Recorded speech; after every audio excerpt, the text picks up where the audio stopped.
नखत और जादुई बाग। एक दफा का जिक्र है, एक खूबसूरत गांव में एक नन्ही सी लड़की रहती थी जिसका नाम नखत था।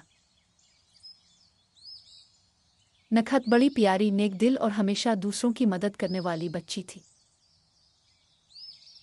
इसकी आंखें चमकती हुई तारों जैसी और मुस्कुराहट फूलों की खुशबू जैसी थी। नखत का सबसे पसंदीदा काम गांव के किनारे लगे हुए पुराने बाग में जाना था। ये बाग सब कहते थे कि जादुई है, मगर वहां कोई भी जाने की हिम्मत नहीं करता था, क्योंकि वो बाग दिन के वक्त तो खूबसूरत लगता, मगर शाम होते ही इसमें सन्नाटा छा जाता और फूल मुरझा जाते।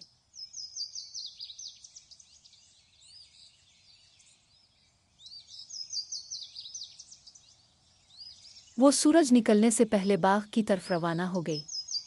बाग के अंदर दाखिल होते ही फूलों की खुशबू तेज हो गई, परिंदे नगमे गा रहे थे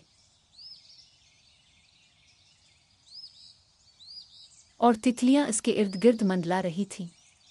अचानक एक रोशनी चमकी और उसके सामने एक नन्ही परी आ गई। इसका नाम था गुलरेज। नखत, हम तुम्हारा इंतजार कर रहे थे। और गुलरेज ने कहा, मेरा इंतजार?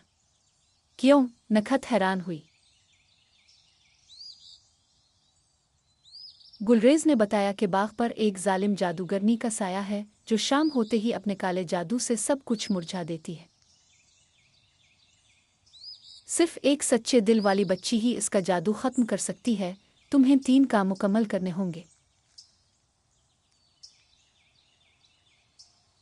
गुलरेज ने कहा, पहला, सच्चाई के कुनवन से पानी निकालना। दूसरा, साया जहरपता के दरख्त के नीचे छपी जादू की किताब तलाश करना।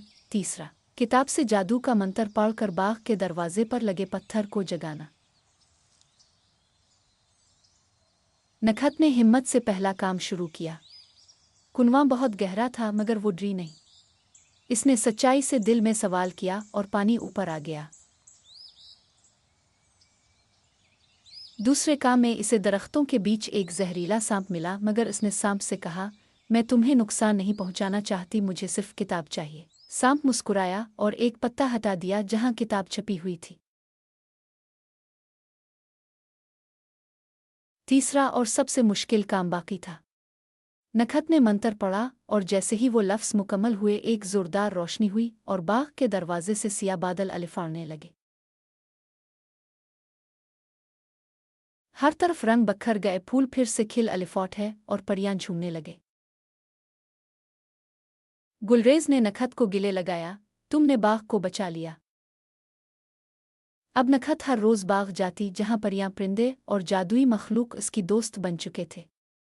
गांव वाले भी बाग में आने लगे और वहां खुशी और हंसी का राज हो गया। अगर आपको ये वीडियो पसंद आई हो तो प्लीज़ लाइक करें, दोस्तों के साथ शेयर करें और चैनल को सब्सक्राइब करना ना भूलें।